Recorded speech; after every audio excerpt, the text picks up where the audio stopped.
Welcome to our regular press briefing on COVID-19 coming from Geneva, World Health Organization. Thank you very much for your patience.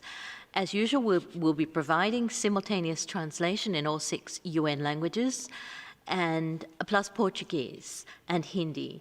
If you prefer to ask your questions in those languages, please do. You may also listen in Hindi. But cannot ask your question in Hindi. Note, owing to the way Zoom is set up, you will need to go to the button marked Korean to access Arabic. As you were informed yesterday, we're moving the COVID-19 press schedule to 2 times per week.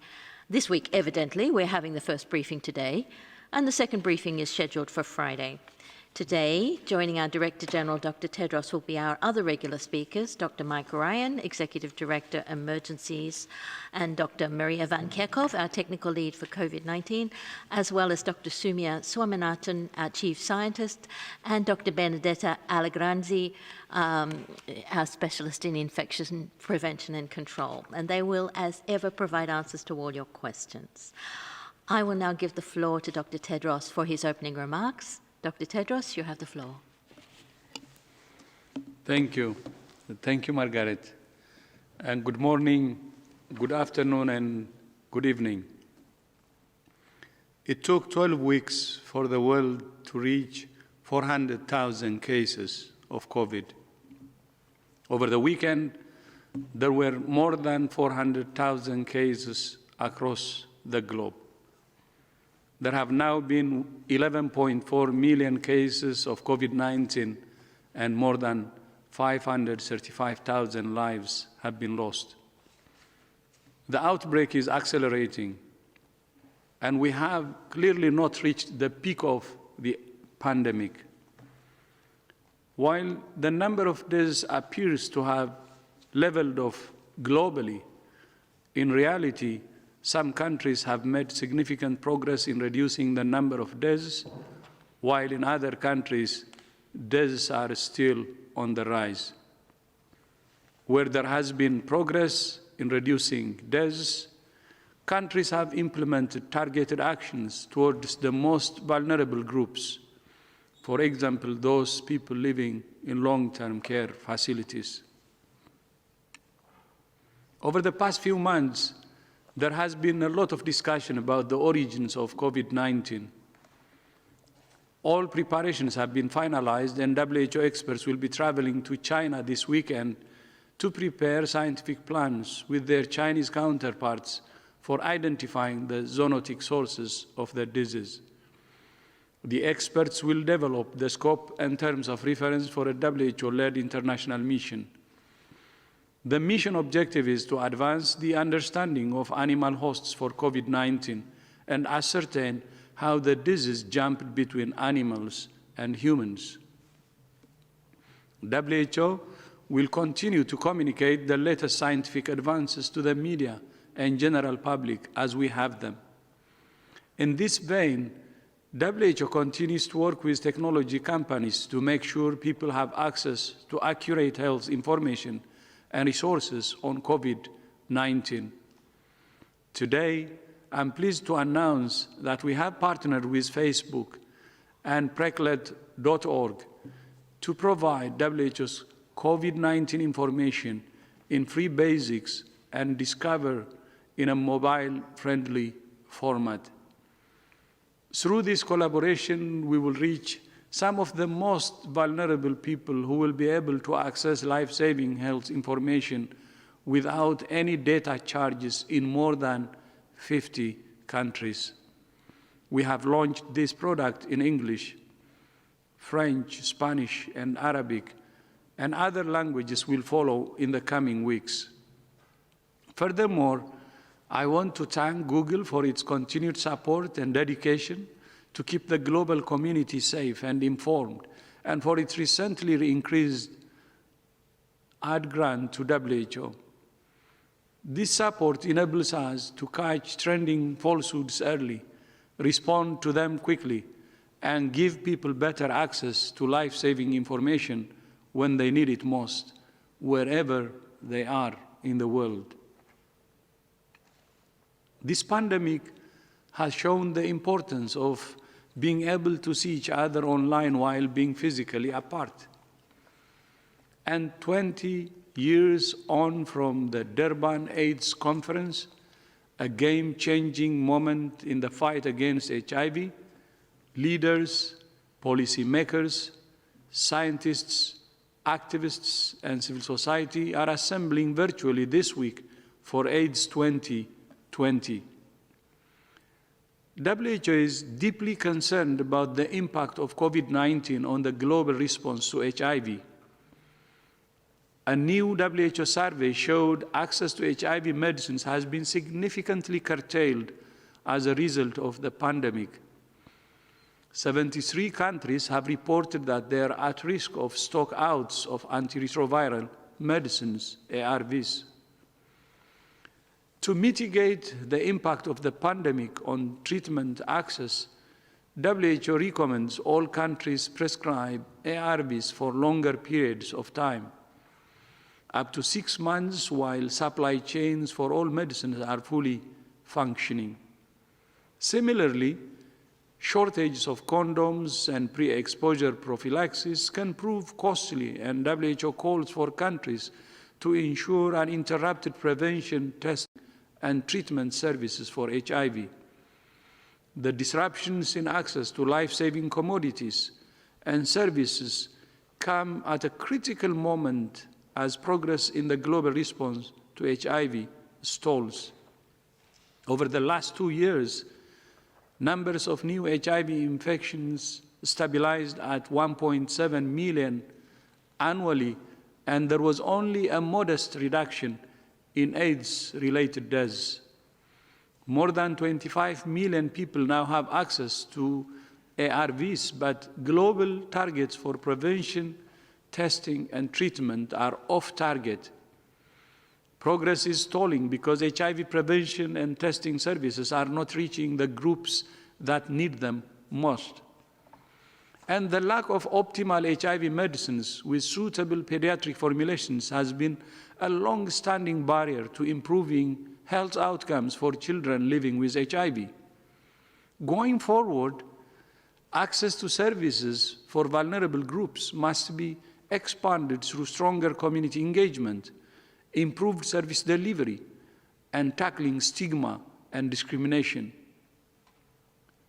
20 years ago, Nelson Mandela closed the AIDS conference by saying, I quote, "This is, as I understand it, a gathering of human beings concerned about turning around one of the greatest threats of humankind has faced." I will repeat, I quote, "This is, as I understand it, a gathering of human beings concerned about turning around one of the greatest threats humankind has faced," end of quote. Those words from Madiba echoed through a generation of activists and policymakers alike, and I say them today as a message to the world. More than 6 months in, the case for national unity and global solidarity is undeniable.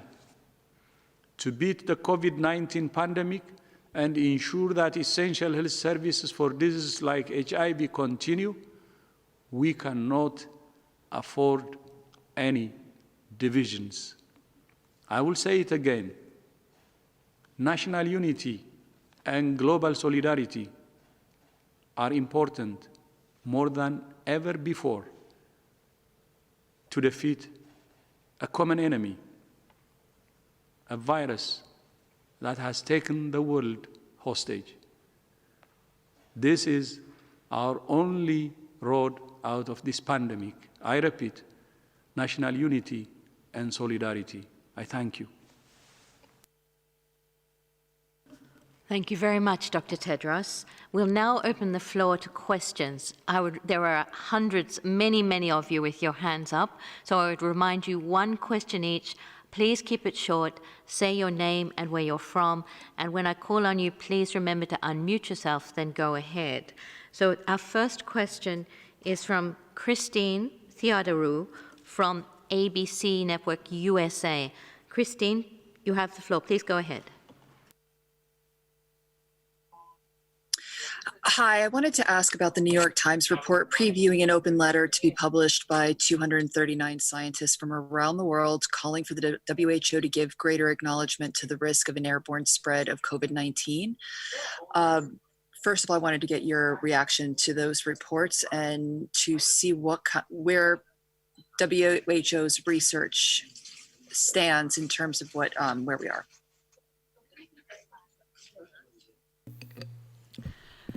Thank you for your question. So we have discussed and collaborated with many of the signatories of the articles that you have mentioned over the last few months. And indeed, we discussed the available evidence that has been discussed in these pieces. And also, we received contributions from many of the signatories of these pieces. We acknowledge that there is emerging evidence in this field, as in all other fields, regarding the COVID-19 virus and pandemic. And therefore, we believe that we have to be open to this evidence and understand its implications regarding the modes of transmission and also regarding the precautions that need to be taken.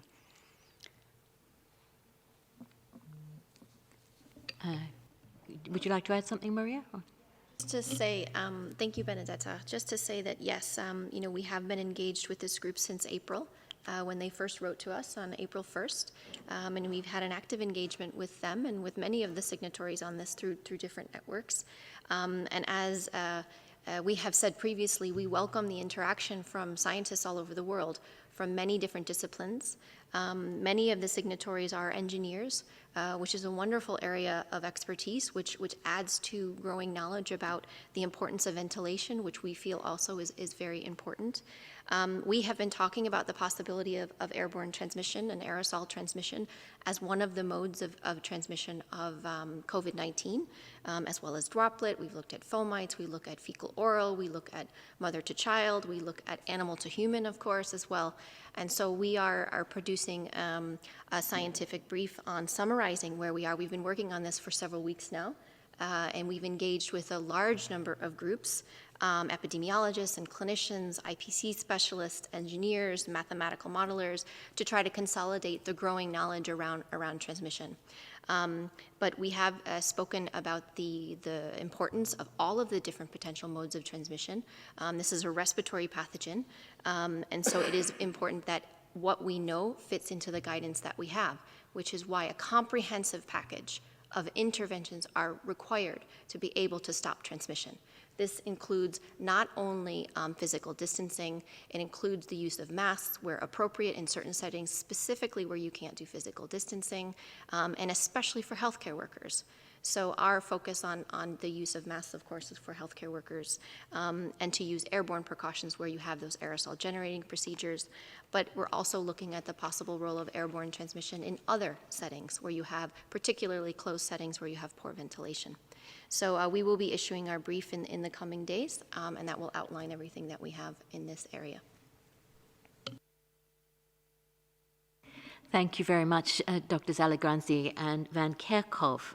The next journalist with a question is Jérémy Lange of RFA. Jérémy, please go ahead. Yes, thank you so much. Can you hear me? Yes, please. Go ahead, please. Thanks. I will ask my question in French, if I may. It's kind of a follow-up of the previous question. On the study that's talking about aerosol or transmission by air, shouldn't we be worried from the fact that the WHO has suspended its tests on hydrochloric oxide after the Lancet test and then backpedaled on that? The WHO went out on a limb on that. But the subject of transmission by air, WHO also gave recommendations here very quickly. And we know that it's the summer and we have air conditioning running full blast in many places. Romy, Dr. Allegranzi will answer your question. So I'll answer in English if it's okay. So first of all, I would like to highlight that we encouraged and supported research in this field as well. You highlighted the hydroxychloroquine or the treatments field of research, but we have supported research in this field as well. And indeed, last week, as you may remember, we held an international research meeting where there were active discussions on infection prevention and control and modes of transmission. And our group, together with the experts who are part of it, really highlighted the importance of research in the field of different transmission routes, and in particular through droplets of different sizes, and understanding really what is the relative importance of this. And also understanding the dose of the virus that is needed, in particular in this route of transmission that is the aerosol or airborne transmission. So these are fields of research that are really growing and for which there is some evidence emerging but is not definitive. And therefore, the possibility of airborne transmission in public settings, especially in very specific conditions, crowded, closed, poorly ventilated settings that have been described cannot be ruled out. However, the evidence needs to be gathered and interpreted, and we continue to support this. Regarding the measures that you were talking about, yes, indeed, we do recommend a number of measures like those mentioned by my colleague before, which take into consideration this possibility. In several of our guidance documents, we do recommend as much as possible avoiding closed settings and crowded situations. We do recommend appropriate and optimal ventilations of indoor environments, and also physical distancing, as you know, and when this is not possible, in areas with community transmission of the virus, we recommend the use of face masks, in particular fabric, non-medical masks for the public. So all of this is taken into consideration in our recommendations, as we previously said. So if I could just add to that, and just to say a few words about how WHO does its normative work, the guidelines and the standards and the recommendations that we make are based on a process that we've had now well established. And of course, we're constantly improving that process. We're constantly looking for innovations and how we can do better. And when you're in an emergency situation like we are, and when the science is constantly changing on a daily basis almost, we review some days up to 1,000 publications. The average is about 500 new publications a day. So there's a huge amount of new data that's being put out. Not all of it is of good quality. It needs to go through peer review, and that takes time. But we look at preprints, and we look at peer-reviewed publications. We do what's called a systematic review of the evidence. It's also sometimes called a meta-analysis. When you have a large number of studies, you put them together and have a statistical method of trying to see where the evidence is pointing, in which direction. And as you know, every study that comes out is not always in agreement with the previous one. That's how science evolves, till you get a body of data. So you have bioengineers and experts in physics who do experiments in laboratories and come out with that kind of data. Now, whether that exactly reflects what happens in day-to-day settings, in clinical settings, we cannot extrapolate, right? So then you have to take ecological descriptive data sometimes from outbreaks that happen in different settings, which may point in a certain direction, but then you cannot always rule out. For example, it may point to the fact that there could have been limited airborne transmission, but it could also be through fomites or other means. And so the body of evidence continues to grow, and we adapt. And so we do what's called a living systematic review. Every week we update the review based on the latest, and there are hundreds of publications now in the area of transmission. And then we have what's called a guideline development group that considers all of this evidence, and many of the scientists who are authors of that, some of the scientists who are authors on that letter are part of our expert groups and guideline development groups. And they then look at the evidence, and then they have to make a considered recommendation. And we take this very seriously. We are, of course, focused on public health guidance. And so any guidance that we put out has implications, of course, for billions of people around the world. So it has to be carefully considered before it is done. So we want to be as fast as possible and adaptive and responding to the new evidence, and at the same time we have to consider the weight of the evidence. And you mentioned hydroxychloroquine, so very quickly, I think, because we don't want to, the reason that we interrupted that trial was because of safety of participants was in question because of a publication, which later was withdrawn. But we cannot take a chance, we cannot take a risk with safety of people who are in a clinical trial. And so within a week, when it was clear that there wasn't that evidence, the study then restarted. And as you know, you may know, we completed the hydroxychloroquine arm, and because there's enough evidence now to show that it does not have any impact on mortality in hospitalized patients with COVID. So just wanted to give you an idea of how WHO actually makes guidance, and it's not impulsive, it's not done on a day-to-day basis, but it's a process that continues and will continue, I'm sure, with COVID for the weeks and months to come.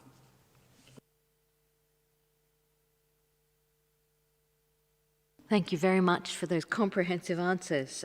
We now have a question from Bianca Rosier from Globo, Brazil. Bianca, please go ahead.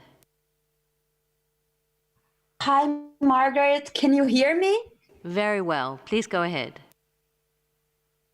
Thanks a lot. Yeah, the Brazilian President Jair Bolsonaro just announced that he tested positive for coronavirus. And as you know, in the last months, we have seen him calling COVID-19 a small flu, ignoring the use of masks, and also criticizing social distancing measures. We would like to hear from the WHO how important is it that leaders set an example to the population in the fight against the pandemic, and how dangerous is that Brazilians feel lost in the middle of a crisis like this one? I'm sure Dr. Tedros will speak to this, but we certainly wish Mr. Bolsonaro very well, and we wish him a speedy and full recovery from this disease. Other leaders around the world have had similar experiences.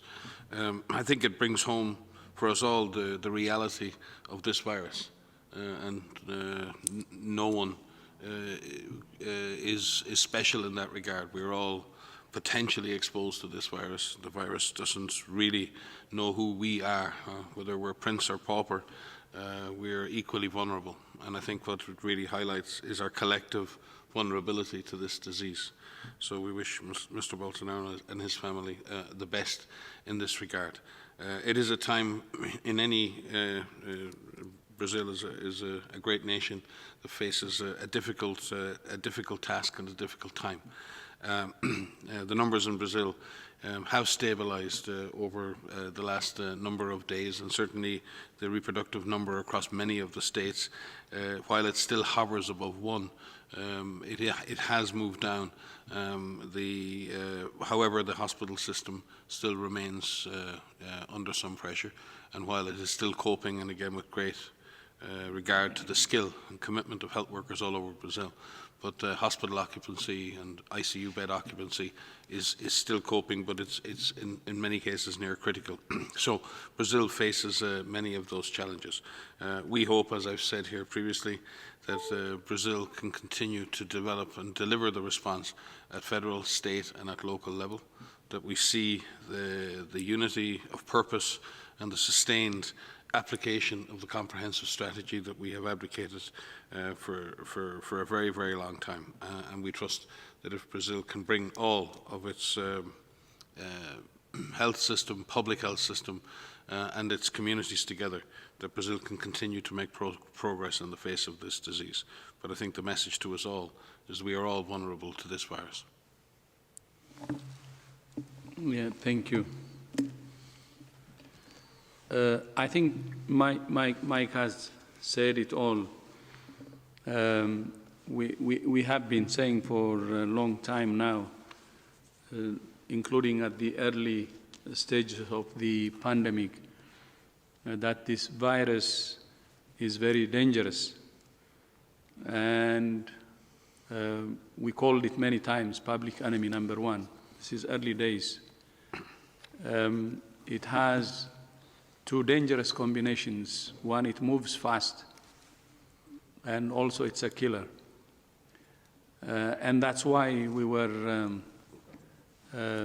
worried and warning the world continuously. So,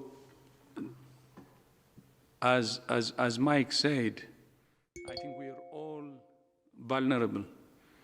And that's why we also say this is an enemy against humanity, that humanity should stand in unison to fight and defeat it. This happens once in a century. It's a dangerous virus. None like this has been seen since 1918. And national unity, I said it in my speech, and global solidarity are the most important, and without which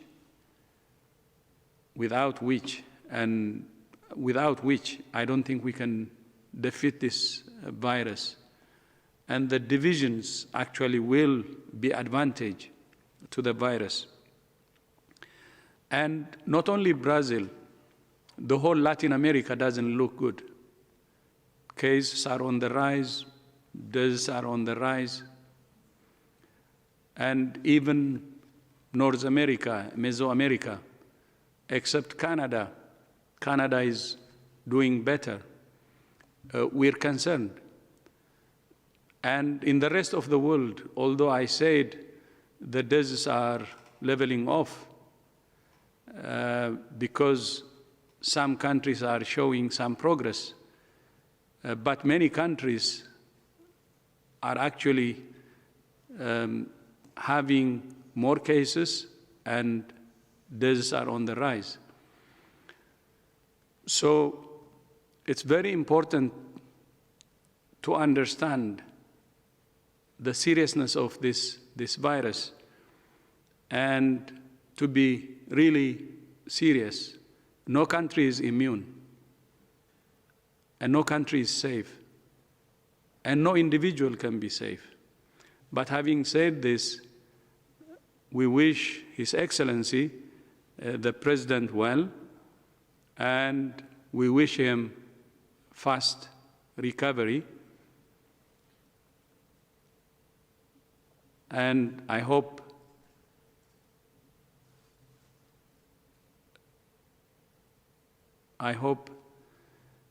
the symptoms will be mild and His Excellency will be back to office as soon as possible to support his country. Thank you. Thank you, Dr. Tedros, for those supportive words. And we do know we are all vulnerable. We have a journalist on the line trying to get through, Kamran Kazimov, who has been trying to call us from his hospital bed because he, in Azerbaijan, has also been diagnosed with COVID. Everyone is vulnerable. I will ask his question for him later if he can't get through. But we will now go to Imogen Fuchs from the BBC. Imogen, please unmute yourself and go ahead.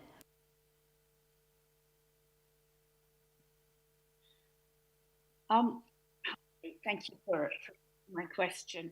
It is to do with the death rate, because I think on Friday, Dr. Tedros, you said that the death rate peaked in April. And since then, we have millions of more cases. And I know you said the death rate is still rising in some countries, but it isn't in others, which still have a heavy burden of cases. Could you kind of break it down a bit more for us, what you attribute that to? Is it the age of the people who are getting the virus? Is it that clinicians have developed a better way of treating? What it is? Imogen, you broke up. Did you get the? Can you repeat the last? It was okay. Just is it clinicians have developed a better way of treating it? They know more about it. I'm interested in a breakdown of why the death rate isn't rising as fast as the cases. Thank you.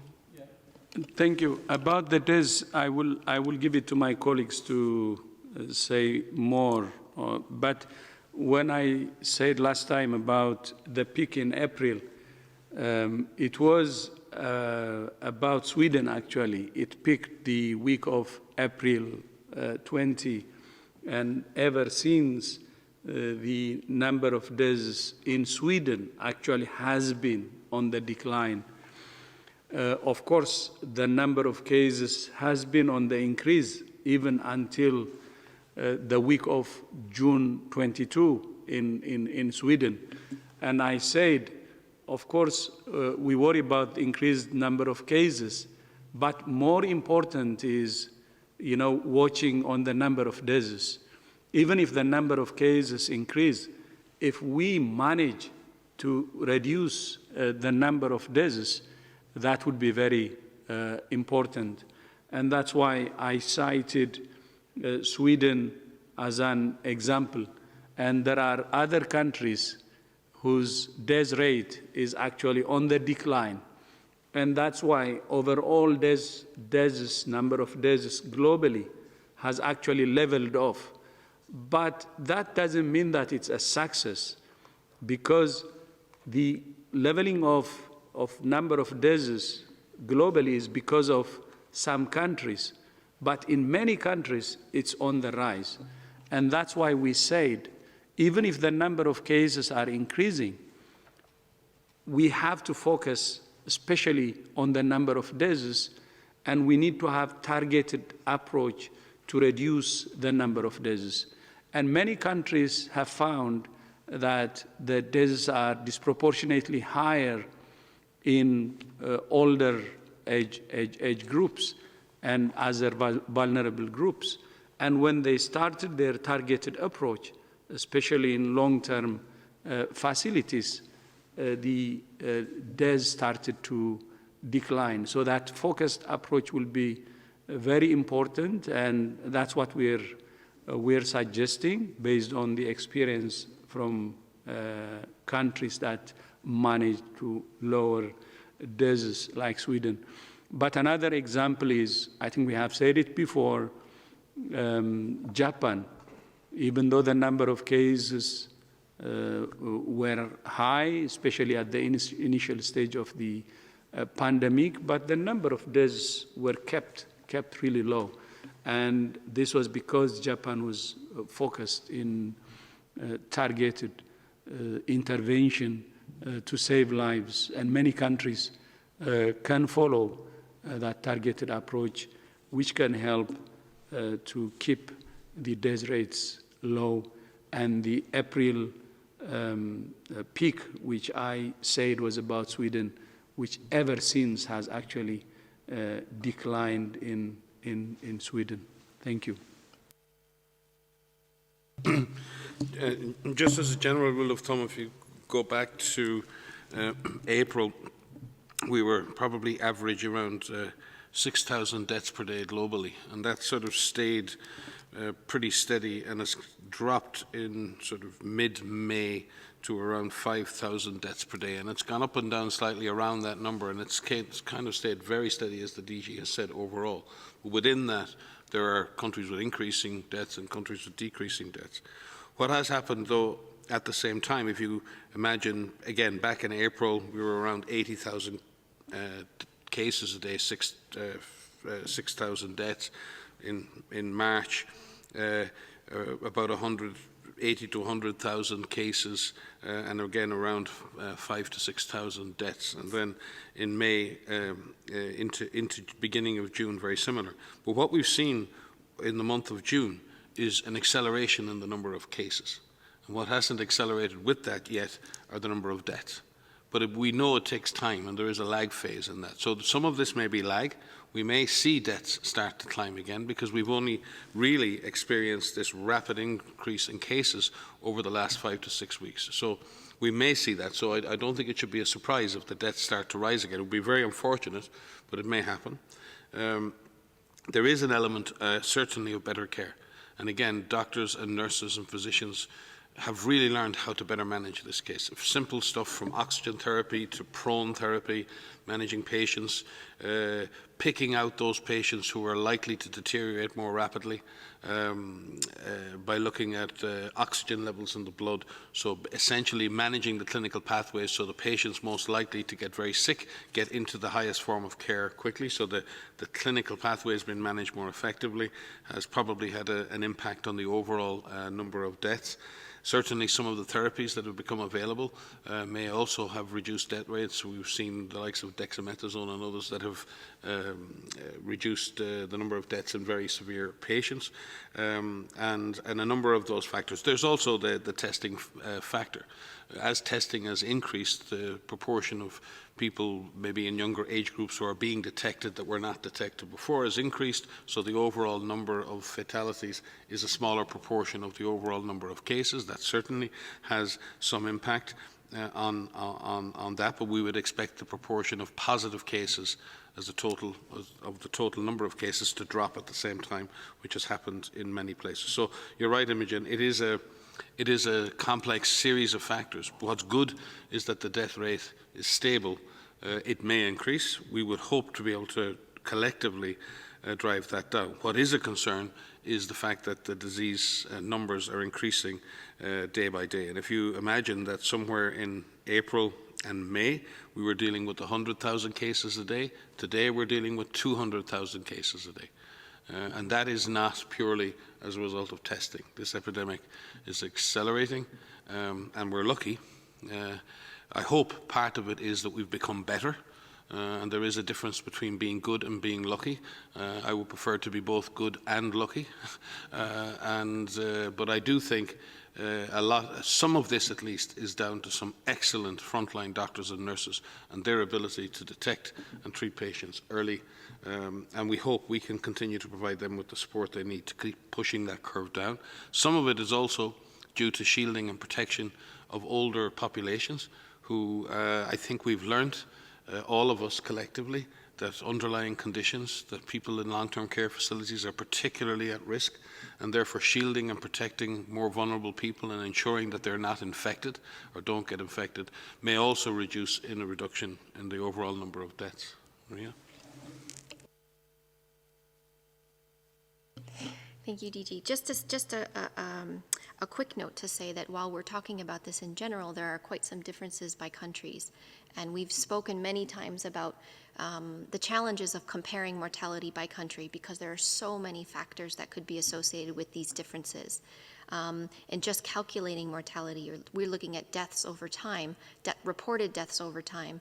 And if you look at deaths by million population, or if you look at a crude case fatality ratio, there are challenges with all of these estimates, which could have to do with the surveillance strategies and testing strategies of finding cases, have to do with access to care, early care, access to oxygen, et cetera. And of course, we are learning, and frontline workers are learning how to care better for patients. But it also is affected by the populations that are affected. We've seen in some countries the majority of the deaths are due to cases that are identified in long-term living facilities. This has been a tragic aspect of this pandemic, and something that can be tackled, and something that we could focus on and make sure that we prevent the opportunity to enter into these vulnerable populations. And then just to add that some countries will be revising the deaths as they go forward and looking at attributing deaths to COVID directly, indirectly, and whatnot. And there are systems in place in Europe, for example, the Euromomo program, which is looking at excess mortality across Europe. And there's other systems in place in other parts. So it will take us some time to really understand mortality. But having said that, there are many things that we can do now to prevent infections. And by preventing infections, we are ultimately preventing the opportunity for someone to advance to severe disease and death. So this is a major focus of ours and all of the member states to do as much as we can, as quickly as we can, to reduce mortality where possible. DG? Okay, thank you. I just wanted to add a few things. One, what we're saying is the number of cases is on the increase. It's actually accelerating very, very fast, and I have already provided the figures. But it's still positive. It's still possible by using the comprehensive approach to minimize transmission, and we have to focus on that. But what we're saying is we have to be even more focused, and we have to do more to save lives, to minimize mortality. And many countries are doing that, and that's why it's leveling off, and we have to invest on that. But one more thing I would like to say is on the Americas, I'd like to say that especially the Caribbean countries are doing very well, both in terms of suppressing transmission and also in terms of saving lives. But not only the Caribbean, the Pacific countries are also doing well. And there are some positive or good progress in some parts of the world too. But overall, we're really concerned, as I said earlier. Thank you very much. That question stimulated a really rich discussion. We're running out of time. I'm sorry, there are so many of you on the line, but we've only got time for 2 more questions. So I'll now go to Kai Kupferschmidt. Thanks. Thanks for taking my question. I was wondering, just to go back to the announcement of the scouting team to go to China for the look at zoonotic transmission. Can you give a little bit of an idea of what are the kind of things that you would hope to achieve there? What are the kind of things that you would hope you can look at? Would you be trying to go to, industrialized farming, really try to get a sense of the animal-human interface that might exist, or are you going to concentrate on Wuhan, where the first cases were? I realize that all of this is part of what you want to decide in that advanced mission, but I'm just curious what you hope to get out of it. Yeah. Thanks, Kai.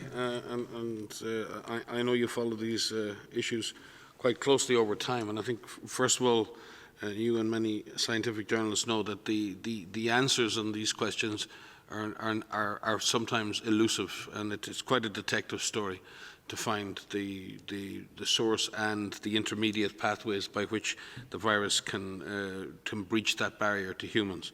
We spent decades trying to do that in Ebola. We spent years trying to do that with MERS and SARS. It takes time, and it does take a meticulous, multi-sectoral approach to this. So there is the wild animal kingdom, there is the farmed animal kingdom, then there are the interfaces with humans. Those interfaces with humans can occur with wild animals, they can occur on farms, they can occur in markets, and we don't know where that species barrier was actually breached. And I think our colleagues in in China and our scientific colleagues are equally anxious to find answers to that, because this is very important. Because unless we understand, like anything, if the walls of your castle are breached, you need to know where the breach is, because you can fix and repair that breach. You can make sure that that is strengthened for the future. So we need to understand what was the track of this virus from the wild animal kingdom directly into humans, directly through farmed animals, directly into a market, one market, two, how many? So understanding that story, understanding that the narrative and the pathway by which this virus entered the human population is extremely important. But it's not always a straightforward process of being able to get that answer. And I know that sounds obtuse, but there are many dead ends when you study these things. And we've seen that, as I said, we've spent many years trying to look at the source for Ebola and the intermediate hosts, and we still, even in Ebola, have difficulties with the intermediate hosts. We understand that the primary host is in bats, but then there are many potential intermediate hosts that have been and Maria can speak to MERS and SARS and many other diseases for which she has a deep experience. I do think, though, and we will be working very closely, as we did in previous missions with Chinese colleagues. Number one, there is both the Ministry of Science and Technology, the Ministry of Health will be involved in this, and we look forward to a deep engagement with them, with the scientific community in China. First of all, to set out what the approach will be, what investigations need to be carried out, where do these investigations need to be carried out, what data should be collected, and what data is already available, because very often in these situations some of the data is there already. You need to look at that data, what's available, then you need to decide, is that enough data to make a determination, both epidemiologic data, laboratory data, animal data, and then you decide, based on that data, whether further investigations are needed and where those investigations are needed. And Tedros has often said to me, those sorts of investigations lead where they lead. There is a trail, and we have to follow that.